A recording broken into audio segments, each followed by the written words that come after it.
Welcome to Nebraska Preps Postgame.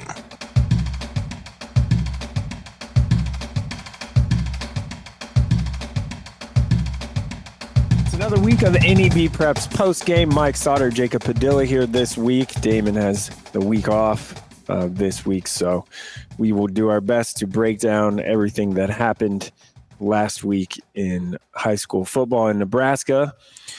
Let's just start off the top, I guess. We have a new number one who is the old number one in our NEB Preps coaches poll. Omaha Westside jumps back up to number one and replaces Millard South, who moves to number two, even though Millard South played a tougher opponent. Yeah. All of those things. But some coach shenanigans potentially gotta trust the coaches that vote, and I just do the math. That's it. So put the math together, and that's what it looked like. So, or how it came out.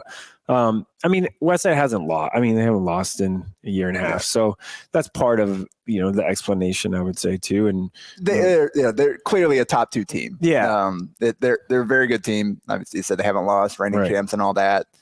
It's just a little weird at this point in the season to make that change. Well, it just switched to Millard South being number one a couple weeks ago. So we started the year with Westside one, but it's a coach's poll.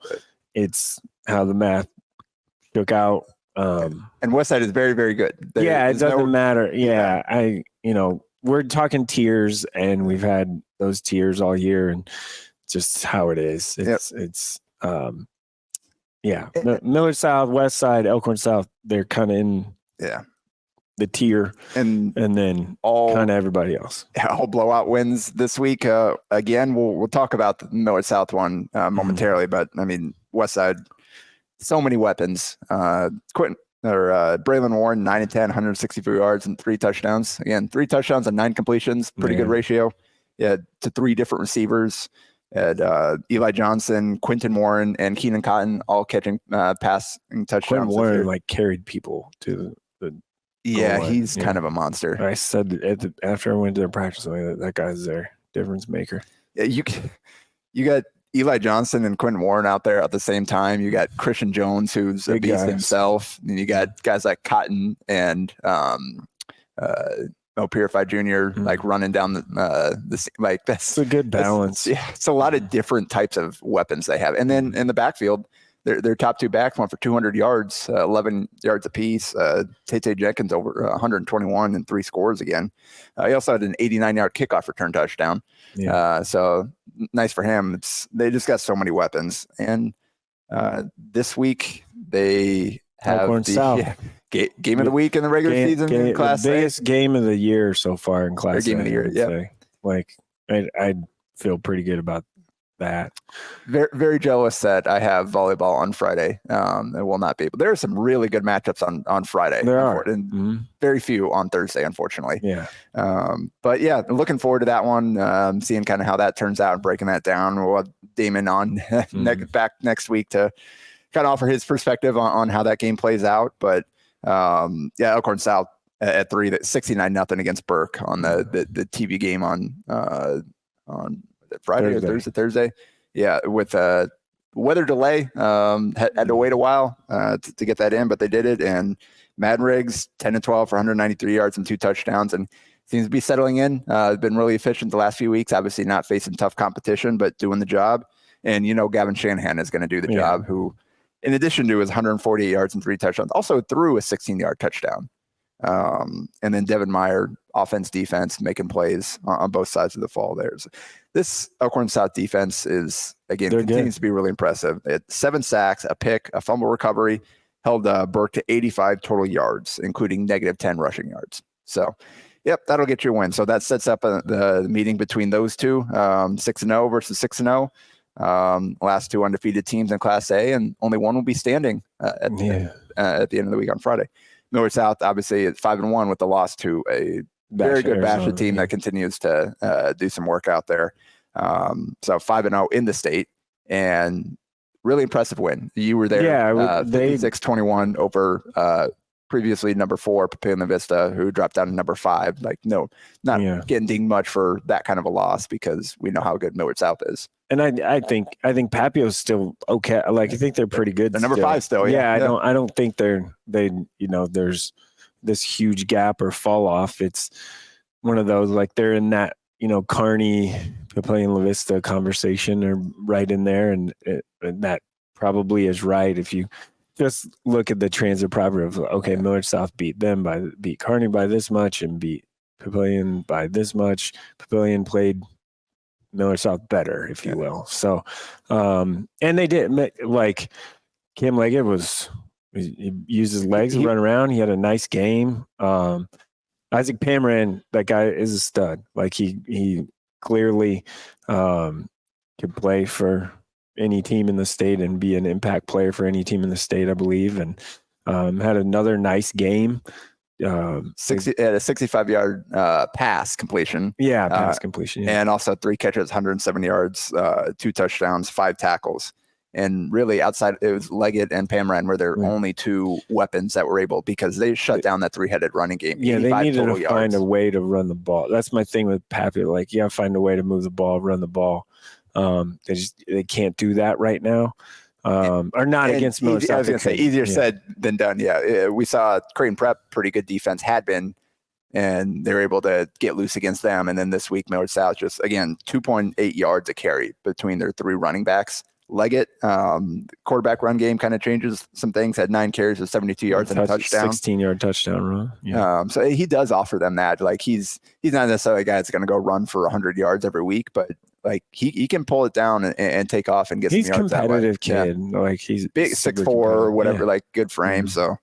But Millard South, though, like, offensively, they couldn't. And they're going to have to make mistakes offensively for you to slow it down. And I think, and they didn't make any. And Papillion-LaVista is big up front. They got some good size at linebacker. They're not big in the back end. Weren't great. And we know that the size that Millard South has out wide at tight end receiver. You had Jensen and Lofton both go for over 100 yards. Jensen 9 for 141 and 2 scores. Lofton 7 for 114 and 3 scores. Yeah, 2 really tough matchups for them. Tomala, another 383 on 28 of 36 completion and 5 touchdowns. So it just continues to be ridiculously efficient there with all the weapons he has. And I mean, you had Pruka. They didn't really the running game was okay for Millard South. Pruka had 44 yards on the ground, but also 39 yards through the air. They continue to mix in Amir Hill as both the kind of jet sweep they need to type of running guy in addition to a receiver there, and he had a rushing touch, or he had a touchdown as well, about 50 yards from scrimmage. The one thing we don't talk about Millard South, their offensive line held up pretty well against, I think, a pretty decent defense up front. Like, that's the one thing, like, people, Millard South they don't get talk. There's no talk about that at all. They're up front. They aren't. And both ways, defensively, they held up pretty well too. I thought they were pretty good. They put pressure on Leggett pretty much the whole game. And they got some guys on that line that are getting recruited that have offers that are going to be good college players. So basically every phase of the game, Millard South has difference makers. The one thing we're starting to see is they're getting a little banged up on defense. Lost a couple of key guys, including a guy that we've been talking about. Yeah, Dylan Cool. Yeah, Dylan Cool is done for the year. His arm, basically everything, just blew it up against Millard North. And then in that Papio game, first quarter, early second quarter, Tegan Urbon, their leading tackler, looked like they went whenever the trainer walks out there and runs to go get the air cast. Thing is probably a little bit of a broken arm or something like that. So so if he's out now, luckily their schedule is pretty light here the last 3 weeks.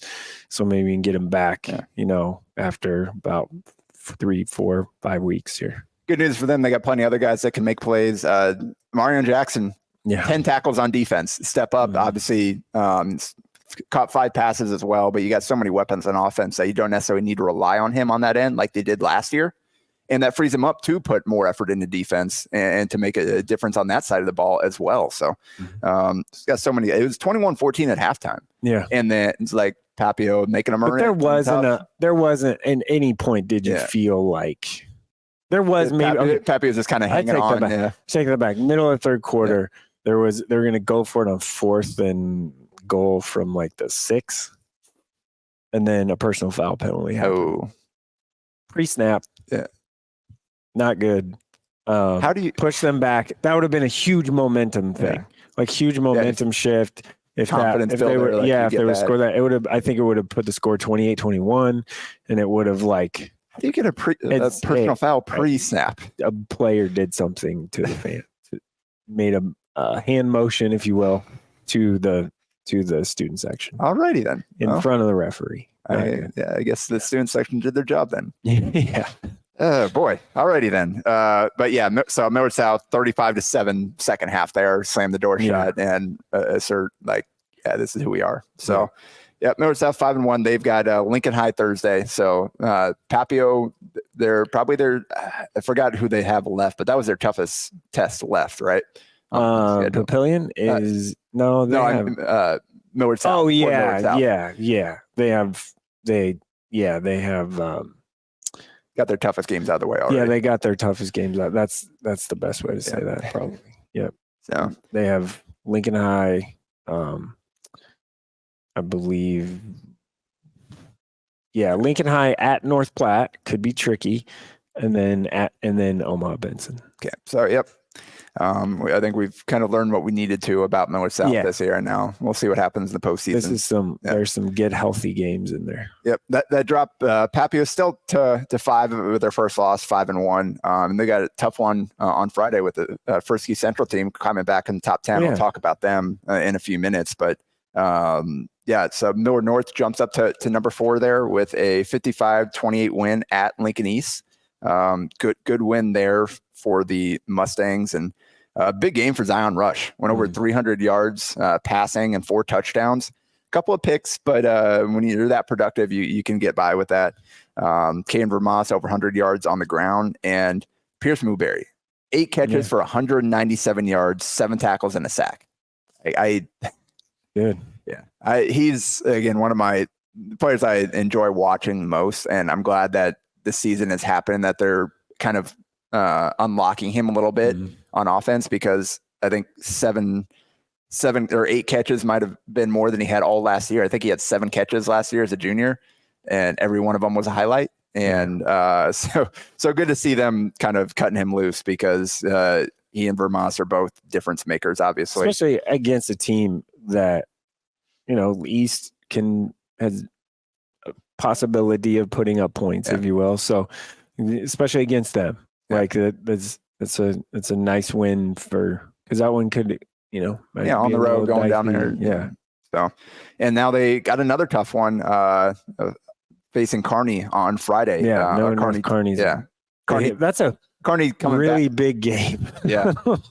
Kearney coming to the Metro back-to-back weeks there. That's awesome for them. They were a big game chain game this past week, beating Papillion-LaVista South here 31-14. And I mean, Griffin Novacek continues to have a monster season for them. Great game. Basically their entire offense right now. 12-17 for 227 yards and 2 touchdowns, and 19 carries for 110 yards on the ground. Josh Dolans was his go-to receiver, 6 catches for 156 yards and a touchdown there. And then Sawyer Schilke, absolute monster. Well, because he is. He had another rushing touchdown on offense. He's kind of there. You get inside the 5, give it to him, and he'll finish the play for you. And then on defense, 18 tackles, 2 for loss, and a sack. And we know Papio-South, the running game had kind of gotten off the ground the last few weeks. Derek Jones had some monster games there. And so he played a big part, limiting him to Jones finished with 90 yards on the ground there. So good win for Kearney. And now we see Millard North and Kearney facing off. So there are a handful of top 10 matchups this week. Good ones. And that Millard North Kearney game is going to get like overshadowed because in A you have the Westside, Elkhorn South. But so pay attention to that one as well. Look out for the score there if you're not planning to go to that one. Omaha North 57-0 over Buena Vista. Yeah, they got South Sioux City on Friday. Millard West has climbed up to 8 despite a 2-4 record with a 56-3 win over Bellevue East, and I think that's more a result of just some other teams taking losses as they hit the easy part of their schedule. Wasn't Millard West? They have a lot West of back for the coaches. Millard West could be 5-4. Yeah, and they started. They're going to. Yes, I mean they got Northwest on Friday. Still a pretty good team. Like that's not like they're coming right. They're scheduled. I mean, Millard West next 3 games is at Omaha Northwest, who's 1-5, North Star 4-2, and then Westview. Like that's their district. Like their district is what it is. I mean, Grand Island's 0-6, and that's that they were supposed to be the second best team in that district, and they're not. Yeah, because Westview beat them handily. Yeah, on Thursday, 42-13 or something like that. Yeah, something like that. Bellevue West also 62-0 against South City, but kind of interesting thing there. Damon and I have been talking last few weeks. Just Bellevue West has to get a running game to go with Will Anderson, and interesting. It seems like they've kind of shifted to Tristan James, their sophomore backup quarterback, as their lead kind of rushing there. Very young guy. He's a good athlete. So that's kind of an interesting wrinkle for them. Anderson, 270 yards and 3 touchdowns. Yeah.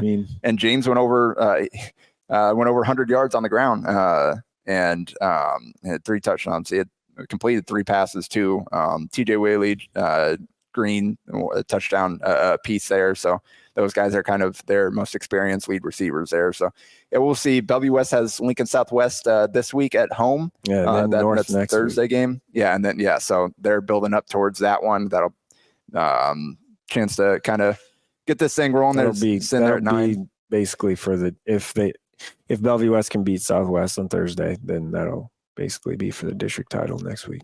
Yep. And then finally, game of the week in Class A. Omaha Central cracks back in there at 10 by knocking off previous number 9 Creighton Prep, who had put together Creighton Prep's homecoming game. Creighton Prep's homecoming game. It was a home game, obviously, at Omaha Central. Who was on the visiting sideline? That's a good question. We were able to make because it was technically a Prep home game. Yeah, Prep get to play their pregame, their hype videos and stuff on the video board.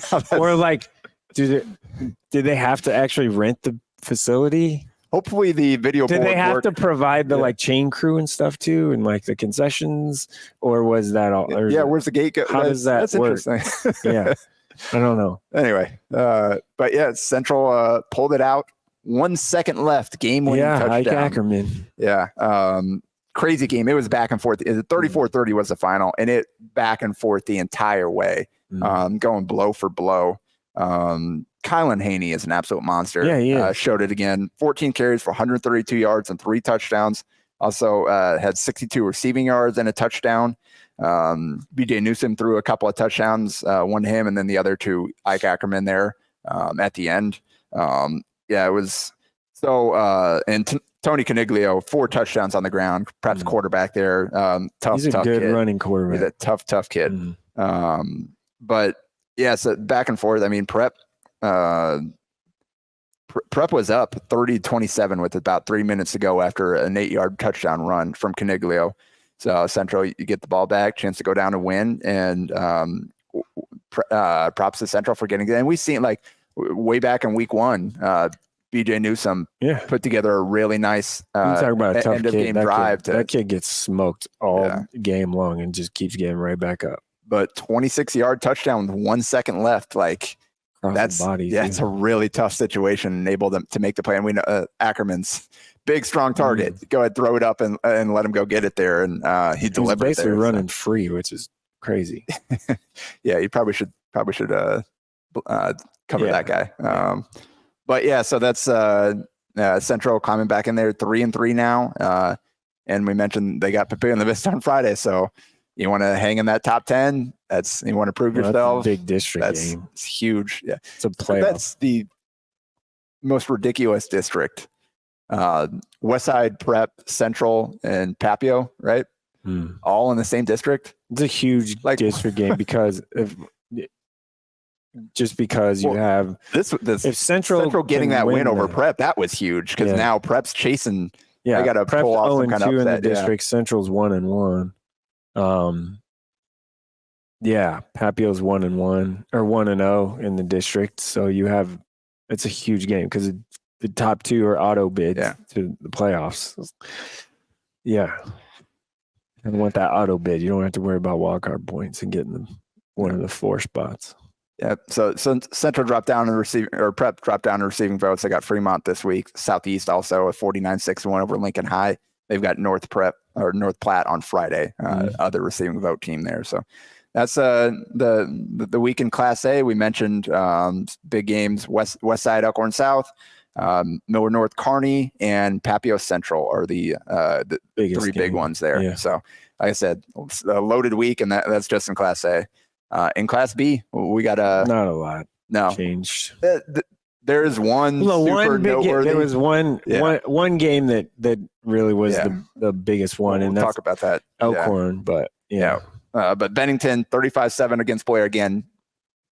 Blair, unfortunate. We know what you're facing down the stretch of the season, but Houston Hill. I think the most noteworthy thing there is Houston Hill continues to settle in. 12 of 22, 197 yards and 4 touchdowns. Passing there, Elliot Anderson, big game, 128 yards and 2 touchdowns. Yeah, Jace Fitzgerald and Hudson Newberth each caught touchdowns. And you had 3 different guys with double-digit tackles, and Lane Bover, Kyler Lords, and Jack Jansen. Morgan Schumann also had a 35-yard pick 6. So they just, again, that defense is so tough. So many different playmakers. Those guys got double-digit tackles. It's odd. Yeah. I mean, honestly, their numbers are probably lower this year than they could be because they're playing 2-3 quarters every game. So, if Lordson falls short of that 100-yard mark, he'll get there. I have confidence. The reason will be because they're just too good. I have confidence. And then really impressive for number 2 Skutt there, 55-14 at Lincoln Pius X. And Dylan Van Dyke every week. Dylan Van Dyke and Joe Kaliga. Is there a better 1-2 in Class weird B? That Scott's just thrown it around everywhere. It's just an odd kind of thing to think about. Added this week though is actually Van Dyke had more rushing touchdowns than passing touchdowns. He had 7 total touchdowns, 12 of 17 for 270 yards and 3 touchdowns in the air, and had 5 carries for 107 yards. 4 of them touchdowns. I didn't know he could run. He doesn't do it often, but looks like he can when he needs to. And Joe Kaliga, 5 catches, 140 yards, and 3 touchdowns, which again ties their school record. It feels like he's done that every single week. Also had an interception on defense there. So that sets up Skutt is we mentioned Elkhorn North losing kind of takes some shine off this. It was 2 versus 4 previously, but now Elkhorn North drops down to 6 with the loss. We'll talk about it in a second here, but still big game. Elkhorn North, if you want to get back on track, you need to undo the damage that's happened from this last week from letting it slip. Here's a chance to go prove yourself.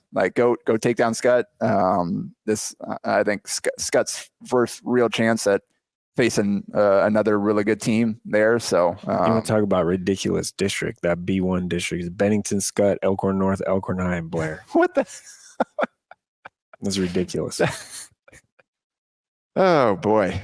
Yeah, I thought A1 was. That's absolutely crazy. Ridiculous. Yeah. Jeez. Anyway, sorry, Blair. Any other district, you'd be an above 500 team and probably on the way to the playoffs. But that's tough. But Seward hanging in there at 3-0 with 35-14 win over Grand Island Northwest. Wasn't the cleanest game they played. Couple of turnovers, but got the job done. Haas 190 yards, 2 touchdowns.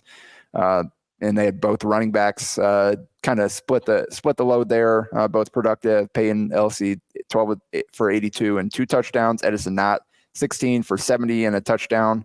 Jack Vinilek, your guy there, 9 catches, 106 yards and a touchdown. So they've got a lot of weapons on offense there, and held GI Northwest to 14 points there. So Seward gets Blair and then York and then at Crete. So a York game would be big. Yeah, 100%. So Blair, they've a little banged up, both mentally and physically with what they've had to face and what they have coming up. But we know Brock Templar is one of the best players in Class B. So as long as you got him out there, you're going to have to go earn it against Blair. And then at 5 is Waverly, 62-0 over Beatrice, getting back. Yeah, they after having, was it 2 weeks ago, they had to skip their game because of the illness and the standing bear, was it? Yeah. They bounced back, and we know they're still trying to get Nathan Axman healthy there. Didn't need him in this one. But 8 rushing touchdowns by 5 different players.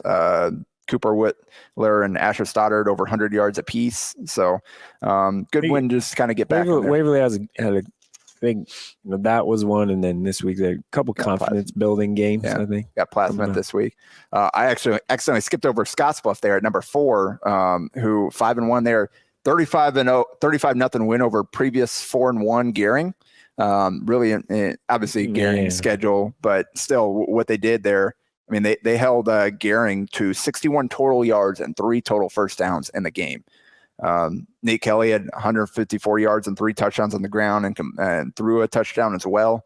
And Des Smith had 195 yards and a touchdown on the ground there. So Scottsbluff continues to roll along there, and they've got receiving votes Hastings team who knocked off McCook.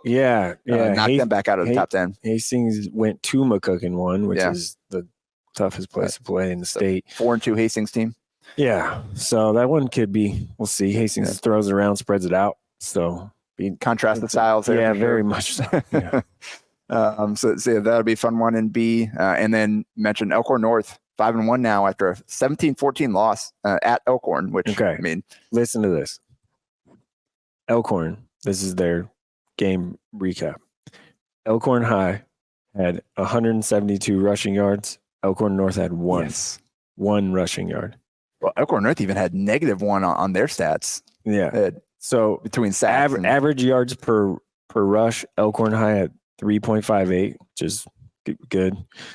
Elkhorn North had 0.07. Yeah. Total yards 411 to 140. So this is where it changed. Yeah. Offensive plays 84 for Elkhorn, 34 for Elkhorn North. Well, you gotta get off the field. Elkhorn North had 5 different guys with double-digit tackles, which crazy. Barry Freeze had 11. Like that tells you, they were facing a lot of plays. Elkhorn was grinding that game out. We know the way they run the option there still on offense. A lot of running game there with occasionally hit you with the pass. The game like that, you got to be able to tackle. And Elkhorn North couldn't get off the field, like you mentioned. And then again, they, including sacks, they had Beachy -22 yards, I believe, rushing. Yeah. And they had Tinglehoff 21 yards. So between those two, carried the ball 15 times for -1 yard. So like that's, nobody's done that against Elkhorn North. Right. They've been able to put up numbers. I mean, we've known Beachy's had a monster season. Tinglehoff, we know how talented he is, who just committed to South Dakota for track. Just a really good athlete there. And Elkhorn just completely shut those guys down. Hunter Rosenbaum had 3 catches, 92 yards and a touchdown, but that's really it on offense. Like outside of him, they did not do a whole lot. So and now now Elkhorn goes to Bennington. Yeah. So and then Elkhorn North has Skutt. Great win for Elkhorn there, and they climb back into the top 10 at number 9 with the win at 3-3. Like you mentioned, they're going to number 1 Bennington on Friday, and Elkhorn North is going to have to pull off their best game of the season to kind of undo the damage there and show like, hey, that was just an off night. We're still really good. So we got 2 again. That should have been like 2 versus 4, 2 versus 3, whatever. Had Elkhorn North took care of business, but still a really intriguing matchup there in B. Norris 56-0 against Standing Bear. York 43-14 against Lincoln Northwest. There at 8. Like I said, Elkhorn 9, and then Gretna back in there at 10 after a 35-7 win at Plattsmouth, and they go to Platteview on Friday. So top 10 in B. Pius dropped down to receiving votes after the loss to Skutt. They're 2-4. So that's kind of everything we need to mention. There's some few ones in the C1, C2, and then you had a D2 game, I think, to mention. Yeah, as well, D2 right? game, Riverside with a huge win, huge win over Howells-Dodge. It 44-20 was the final. Riverside 2 weeks ago lost their 3-year starting quarterback to an ACL. For them to come back and win this game 44-20 over a good Howells-Dodge team who Mike Spears is still the head coach of Howells-Dodge, I believe. And as long as he is, they're going to be good. So that's a huge win in D2 for them, and really kind of popped Howells-Dodge down the coaches poll rankings. So it was and frankly, when I saw it, I was like, whoa, this is a little shocking. But Jack Molt was the star for Riverside. He had 24 carries, 225 yards, 2 touchdowns, had a 2-point run, and 4 unassisted tackles and 13 assisted tackles. So pretty huge game from him. And Riverside dangerous, right? Pretty tough schedule, but that was very much so of note thing. There's 8-man talk there. Back to 11-man. The game of the week in C1 was Ashland-Greenwood, 23-21, holding on against Boys Town. That bumped Ashland-Greenwood up to number 2. And they were up 23-8 early in the fourth quarter. And then Boys Town scored 13 straight to give themselves a chance. They crossed midfield on the last drive. And then the Ashland-Greenwood defense stiffened up and forced a turnover on downs to end the game. So really good win for Ashland-Greenwood, who, again, they had that tough loss to Wahoo early in the season, but since then have been really impressive, taking care of business. Derek Conda, 16-25 for 128 yards and a touchdown, and also had a 5-yard rushing touchdown. Thomas Spears, kicking game, scored there, but Boys Town kept them in check offensively. Cal Kissinger had 2 touchdown receptions. And Ashland-Greenwood had 12 tackles for loss, 8 passes defense, and 3 fumble recoveries. So that was really kind of the difference there. It's that defense really stiffening up. And Nairi Poteet, 113 yards, 2 touchdowns, and a pick. But Darian Whitaker, Greenwood limited him 36 yards on the ground on 14 carries. Had a touchdown, 7 tackles and a sack. LaDainian Blackwell had 2 touchdown receptions for them. But Darren Whitaker, we saw just absolute monster performance last couple of weeks, and for Ashland-Greenwood to keep him in check, really impressive job by them. So that was the most notable thing from C1 this past week. We got another big one this week with the battle for Columbus. We have number 4 Lakeview at 6-0, facing number 9 Skutt Central Catholic at 5-1. There's some big rivalries in Nebraska. Yeah. That one's probably up there. Yeah, that one's kind of up there. So that'll be Friday there. So that'll be one we'll talk about next week. And then in C2, this is the game I went to on Friday. Bishop Neumann climbed up to number 2 after a 53-7 win over Malcolm because Hardington Senior Catholic. Cedar.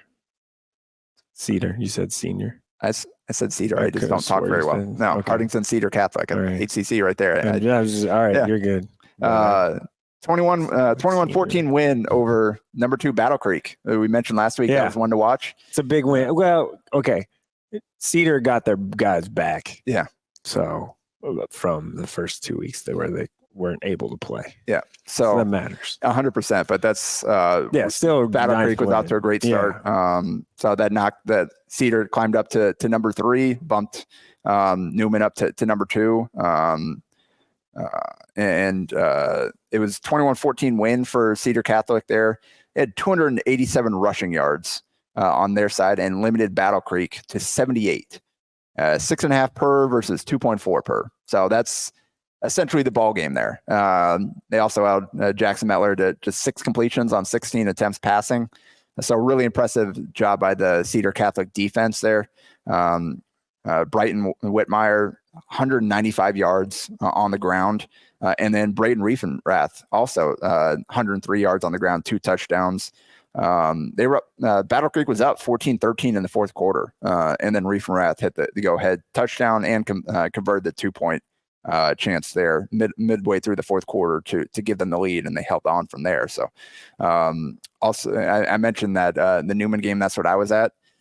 Oh boy, I figured top 10 matchup, 3 versus 7. I'd never seen Connor Booth play in person, so I wanted to go see that. And boy did Booth put on a show for me.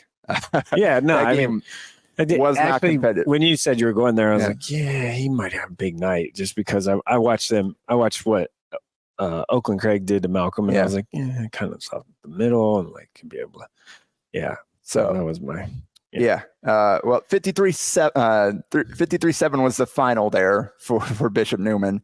Booth, final stat line, 26 carries for 377 yards and 8 touchdowns, which ties the C2 record.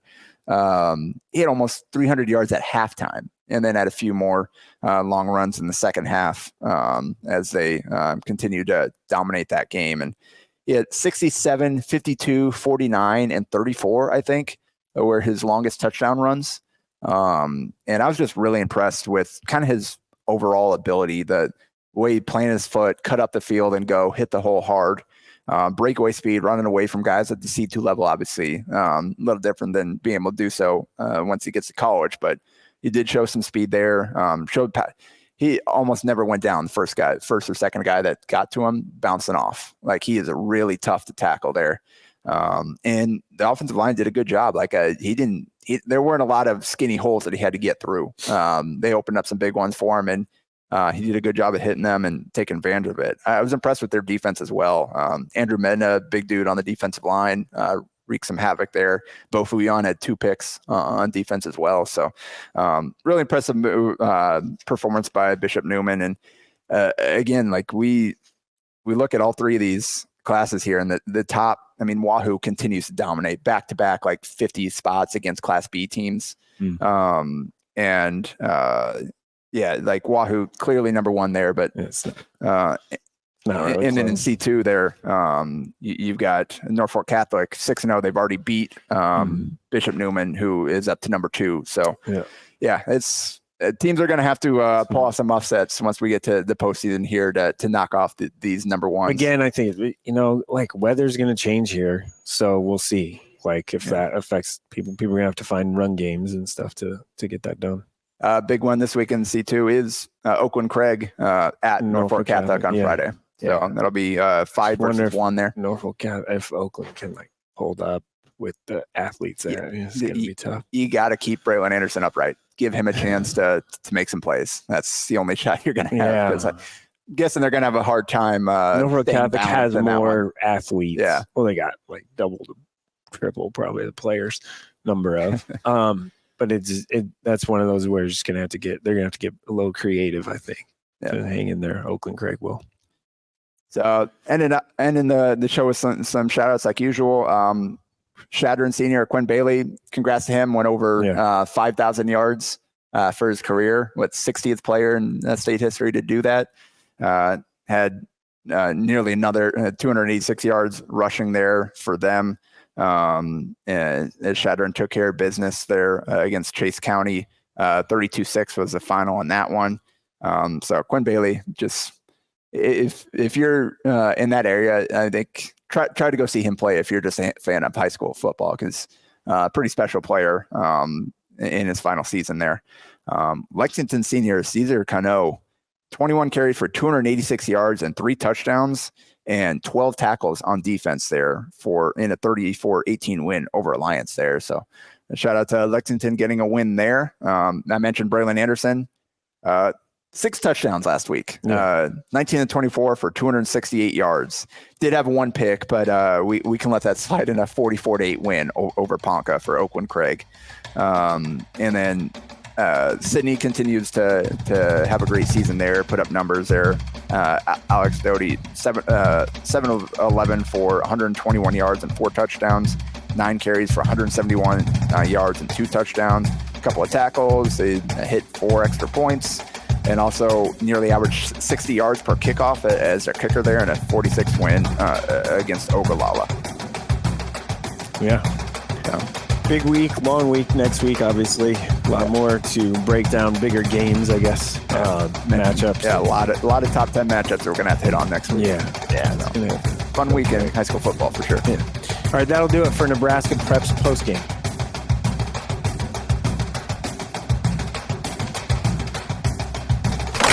A Herd at Sports Network production.